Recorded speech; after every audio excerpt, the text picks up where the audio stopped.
ఇక తమిళనాడు పరిసర ప్రాంతాల్లో ఆవరించి ఉన్న ఉపరితల ఆవర్తనం కారణంగా ఇవాళ బంగాళాఖాతంలో అల్పపీడనం ఏర్పడబోతోంది. అనంతరం ఈశాన్య దిశగా కదులుతూ ఎల్లుండి ఉదయం వరకు వాయుగుండంగా మారే అవకాశం కనిపిస్తోంది. దీని ప్రభావంతో ఇవాళ విజయనగరం, పార్వతీపురం, మన్యం, అల్లూరి సీతారామరాజు, అనకాపల్లి, తూర్పు గోదావరి, పశ్చిమ గోదావరి, ఏలూరు, కృష్ణా, ఎన్టీఆర్, గుంటూరు, బాపట్ల, పల్నాడు జిల్లాల్లో తేలికపాటి వర్షాలు కురుస్తాయని వాతావరణ కేంద్రం అధికారులు తెలిపారు. అల్పపీడనం ఏర్పడిన తరువాత పొడి వాతావరణం కారణంగా గరిష్ట ఉష్ణోగ్రతలు పెరుగుతాయని హెచ్చరించింది.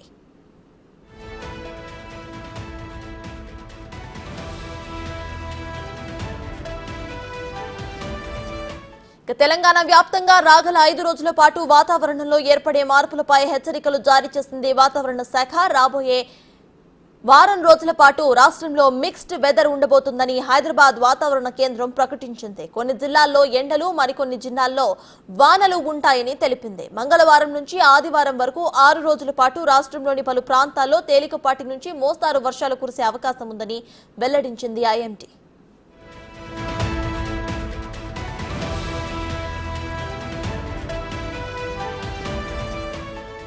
నేడు జయశంకర్ భూపాలపల్లి, ములుగు, భద్రాద్రి కొత్తగూడెం, ఖమ్మం, నల్గొండ, సూర్యాపేట, మహబూబ్ నగర్, వరంగల్, హన్మకొండ, జనగాం, సిద్దిపేట, యాదాద్రి భువనగిరి జిల్లాల్లో అక్కడక్కడ వర్షాలు కురిసే అవకాశం ఉందని వాతావరణ శాఖ ప్రకటించింది.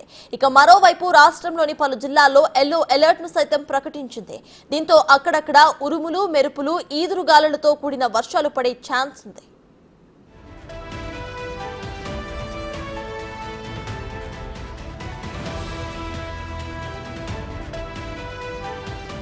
ఎల్లుండి ఉమ్మడి వరంగల్, ఖమ్మం, హైదరాబాద్, మేడ్చల్, మల్కాజ్గిరి, వికారాబాద్, సంగారెడ్డి సహా పలు జిల్లాల్లో అక్కడక్కడ వర్షాలు కురిసే అవకాశం ఉంది.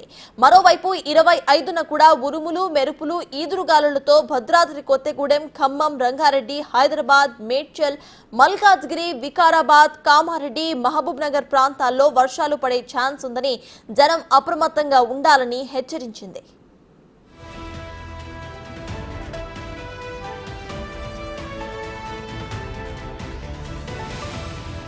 తదుపరి 24 గంటల పాటు హైదరాబాద్ లో సాధారణంగా ఆకాశం మేఘావృతమై ఉంటుంది.